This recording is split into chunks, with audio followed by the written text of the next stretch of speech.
नमस्कार, मैं सुधीर चौधरी। दोस्तों, आज की इस रिपोर्ट में मैं आपको उस मुलाकात की कहानी सुनाने जा रहा हूं जिसने वॉशिंगटन की रातों की नींद उड़ा दी है। एक कमरे में बैठे थे दुनिया की राजनीति के तीन सबसे ताकतवर चेहरे, भारत के प्रधानमंत्री नरेंद्र मोदी, रूस के राष्ट्रपति व्लादिमीर पुतिन और चीन के राष्ट्रपति शी जिनपिंग। तीनों मुस्कुरा रहे थे, हाथ मिला रहे थे और दुनिया को एक नया संदेश दे रहे थे। यह मीटिंग सिर्फ एक मीटिंग नहीं थी, ये उस नए दौर की शुरुआत थी जहां पश्चिमी ताकतों, खासकर अमेरिका और डोनाल्ड ट्रंप को समझ आ गया कि अब उनका एक तरफा दबदबा नहीं चलेगा। इसलिए आज हम आपको वही कहानी सुनाएंगे, कैसे बनी ये मीटिंग, क्यों मोदी, पुतिन और चीन की बातचीत ने ट्रंप के माथे पर पसीना ला दिया, और क्या अब अमेरिका का सुपर पावर वाला टैग खतरे में पड़ गया है। क्या यह वही एशिया है जो कभी अमेरिका की तरफ देखता था? क्या यह वही भारत है जिसे पश्चिम हमेशा डेवलपिंग कहकर छोटा दिखाता था? और क्या अब हालात ऐसे हो गए हैं कि व्हाइट हाउस को अपने ही फैसले पर पछताना पड़ रहा है? दोस्तों, इन सवालों के जवाब आपको इस रिपोर्ट में मिलेंगे, लेकिन इससे पहले अगर मेरा वीडियो आप सभी को अच्छा लगता है तो चैनल को सब्सक्राइब करके वीडियो को एक लाइक जरूर करें और कमेंट बॉक्स में बताएं कि आप ये वीडियो कहां से देख रहे हैं। सबसे पहले समझिए नरेंद्र मोदी की चाल। भारत की विदेश नीति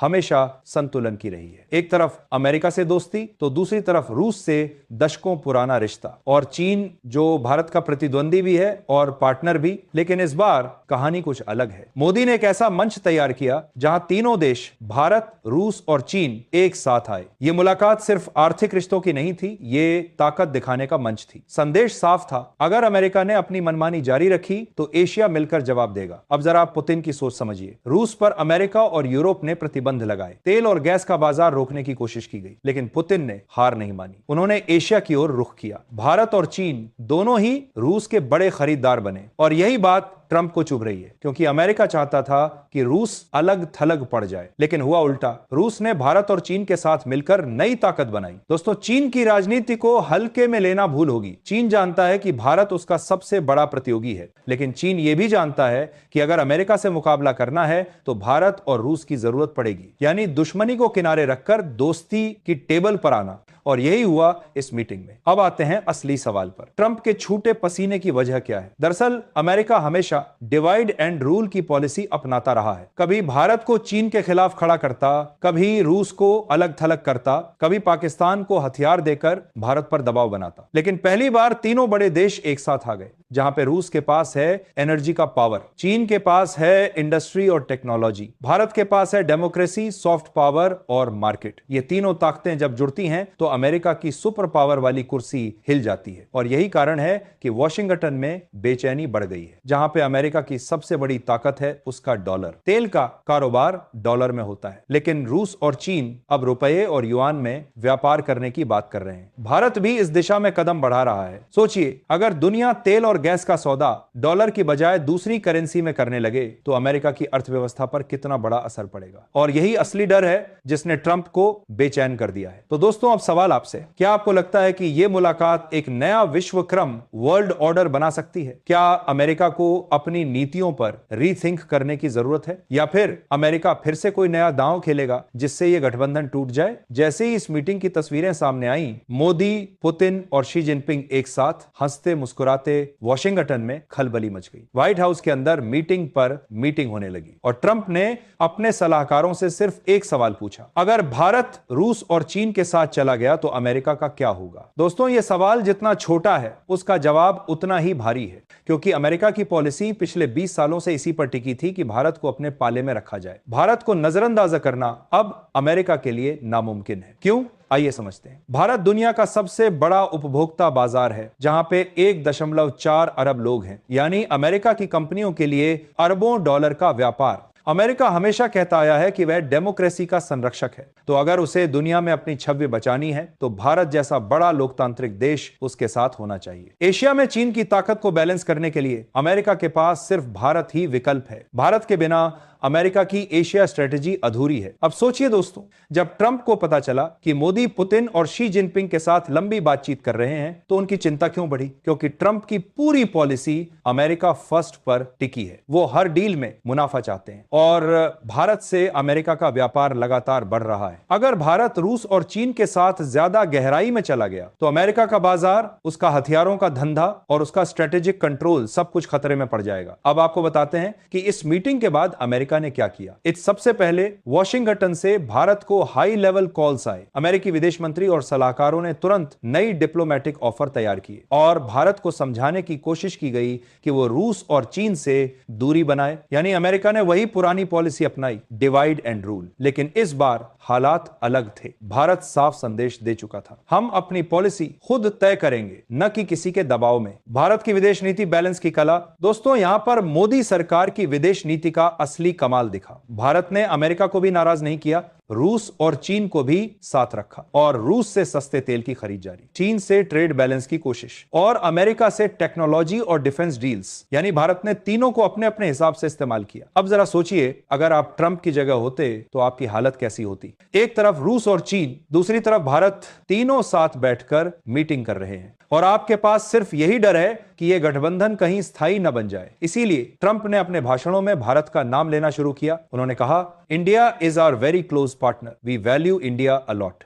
लेकिन दोस्तों, ये वैल्यू दिल से नहीं थी, ये वैल्यू मजबूरी से थी। जहां पे ट्रंप और अमेरिका की असली समस्या यह है कि उन्हें अब एक तरफा सुपर पावर वाली कुर्सी नहीं मिल रही। अब दुनिया मल्टीपोलर, बहुध्रुवीय हो रही है। एशिया में भारत और चीन, एनर्जी में रूस, मिडिल ईस्ट में सऊदी और ईरान, और इन सबको जोड़ने वाला धागा है अमेरिका की नीतियों से आजादी। यानी अब हर देश अपने हित देख रहा है, न कि व्हाइट हाउस के इशारे। तो दोस्तों, अब सवाल आपसे, क्या भारत का यह बैलेंस बनाना ही असली कूटनीति है, या फिर अमेरिका की नाराजगी आने वाले समय में भारत पर भारी पड़ सकती है? क्या आपको लगता है कि मोदी की यह स्ट्रेटेजी लंबे समय तक टिकेगी? दोस्तों, अब तक हमने आपको बताया कि कैसे मोदी, पुतिन और चीन की मीटिंग ने दुनिया की राजनीति हिला दी, कैसे ट्रंप के माथे पर पसीना आ गया, कैसे अमेरिका ने भारत को अपने पाले में रखने की कोशिश की। लेकिन अब सवाल यह है कि इस पूरी कहानी का नतीजा क्या निकला और आने वाला कल हमें किस दिशा में ले जाएगा। सबसे बड़ी जीत भारत की रही, क्योंकि भारत ने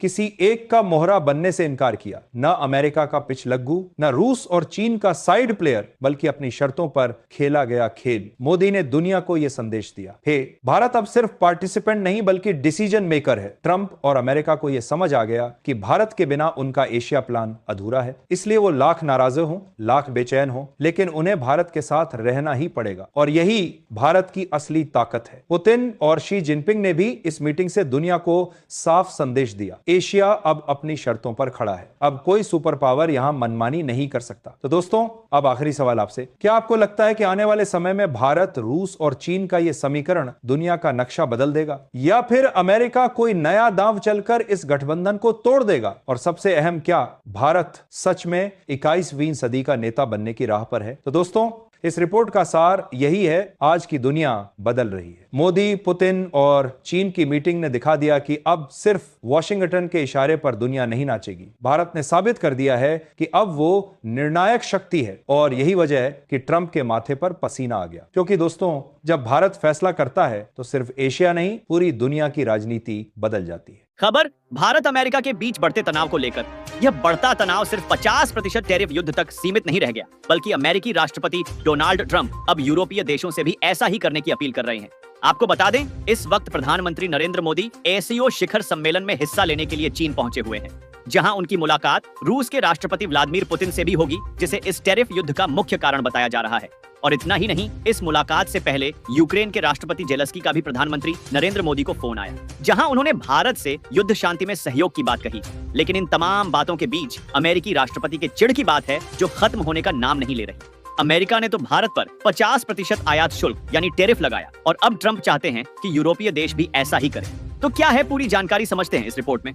अमेरिका ने भारत पर 50% टैरिफ यानी कि आयात शुल्क लगा दिया है, क्योंकि भारत रूस से तेल खरीद रहा है। ट्रंप का कहना है कि भारत ऐसा करके रूस को आर्थिक मदद दे रहा है, जो यूक्रेन युद्ध को बढ़ावा देता है। ट्रंप चाहते हैं कि भारत रूस से तेल और गैस खरीदना पूरी तरीके से बंद कर दे। इसके लिए उन्होंने यूरोपीय देशों से भी कहा है कि वे भारत पर वैसे ही प्रतिबंध लगाएं और भारत से तेल गैस खरीदना रोक दें। भारत ने इस मामले में साफ कहा है कि यह प्रतिबंध अनुचित और अन्यायपूर्ण है। भारत का तर्क है कि वह रूस से तेल इसलिए खरीद रहा है क्योंकि यह सस्ता है और भारत जैसे विशाल देश की ऊर्जा जरूरतों को पूरा करने के लिए जरूरी है। भारत ने पश्चिमी देशों पर दोहरे मापदंड का आरोप भी लगाया। भारत का कहना है कि यूरोप, यहाँ तक कि अमेरिका भी रूस से व्यापार कर रहे हैं। फिर सिर्फ भारत को क्यों निशाना बनाया जा रहा है? जैसे कि 2024 में अमेरिका ने रूस के साथ $5.2 अरब का व्यापार किया। वहीं इंडिया टुडे की एक रिपोर्ट के मुताबिक यूरोपीय देश ट्रंप के युद्ध खत्म करने के प्रयासों का समर्थन तो करते हैं, लेकिन चुपके से उनकी कोशिशों को कमजोर भी कर रहे हैं। अमेरिका का मानना है कि यूरोप का रवैया युद्ध को और लंबा खींच रहा है, इसीलिए व्हाइट हाउस यूरोप के नेताओं से नाराज है और उनसे भारत पर दबाव बनाने को भी कह रहा है। अब इस पूरे मामले पर चर्चा का अलग पड़ाव है तियानजिन में होने वाला शंघाई सहयोग संगठन यानी कि एससीओ शिखर सम्मेलन। इस सम्मेलन में प्रधानमंत्री नरेंद्र मोदी, रूस के राष्ट्रपति व्लादिमीर पुतिन और चीन के राष्ट्रपति शी जिनपिंग मुलाकात करेंगे।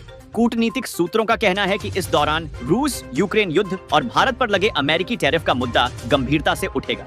भारत इस मौके पर अपनी स्थिति को और मजबूत करने की कोशिश करेगा। भारत ने साफ कर दिया है कि वह अपनी ऊर्जा जरूरतों और राष्ट्रीय हितों से समझौता नहीं करेगा। रूस से तेल खरीदना भारत के लिए आर्थिक रूप से फायदेमंद है, क्योंकि अन्य देशों जैसे कि सऊदी अरब से तेल खरीदना महंगा पड़ता है। साथ ही भारत ने रूस के साथ अपने पुराने रक्षा और आर्थिक रिश्तों को भी महत्व दिया है। भारत का कहना है कि वह वैश्विक तेल कीमतों को स्थिर रखने में मदद कर रहा है, जो सभी देशों के लिए फायदेमंद है। तो यह है भारत, अमेरिका और रूस के बीच तेल और टैरिफ का खेल। भारत अपनी आर्थिक रणनीतिक जरूरतों को प्राथमिकता दे रहा है, जबकि ट्रंप दबाव बनाने की पूरी कोशिश कर रहे हैं। चीन में होने वाली एससीओ बैठक इस मामले में नया मोड़ ला सकती है। आप इस बारे में क्या सोचते हैं? क्या भारत को रूस से तेल खरीदना जारी रखना चाहिए या अमेरिका के दबाव में आ जाना चाहिए? आपको जो भी लगता हो कमेंट बॉक्स में जरूर बताते जाइएगा। फिलहाल इस खबर में इतना ही। देश और दुनिया की बाकी खबरों के लिए देखते रहिए दैनिक जागरण। नमस्कार।